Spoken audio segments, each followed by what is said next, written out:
हिमाचल प्रदेश के प्रसिद्ध पर्यटन स्थल चूड़धार में अब यात्रा शुल्क नहीं लगेगा।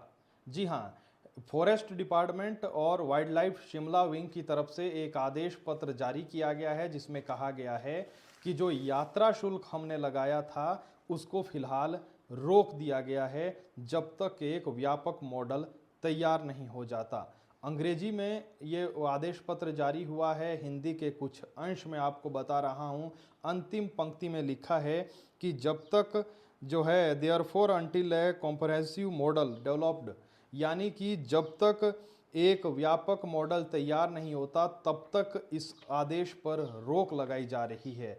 यानी कि जब इनका व्यापक मॉडल तैयार हो जाएगा तो फिर हो सकता है कि दोबारा से ये यात्रा शुल्क लगाया जाए। लेकिन इस व्यापक मॉडल को बनाया कैसे जाएगा? क्या उस समय भी इसी तरीके से भेदभाव किया जाएगा कि शिमला, सिरमौर और सोलन के लोगों से नहीं लिए जाएंगे पैसे, या कम लिए जाएंगे, बाकी हिमाचल के लोगों से लिए जाएंगे जो बाकी मंडी, हमीरपुर, बिलासपुर से आएंगे, या फिर हिमाचल के लोगों से नहीं लिए जाएंगे, बाकी अदर स्टेट के लोगों से लिए जाएंगे, या फिर उत्तराखंड और हिमाचल से नहीं लिए जाएंगे, बाकी इंडिया से जो आएगा उनसे लिए जाएंगे?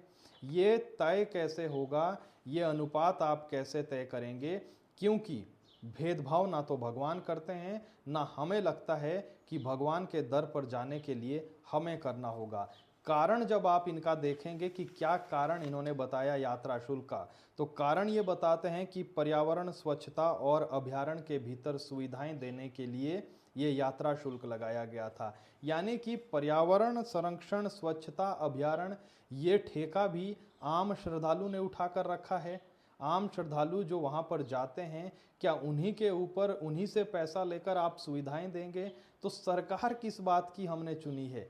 सरकार क्या खजाना इतना खाली हो गया है कि वहां पर आप सुविधाएं या पर्यावरण संरक्षण को लेकर, जो पर्यावरण विभाग अलग है, पर्यावरण कमेटी अलग है, स्वच्छता के नाम पर हजारों करोड़ रुपए साल के खर्च हो जाते हैं। केंद्र सरकार भी करती है, प्रदेश सरकार भी करती है।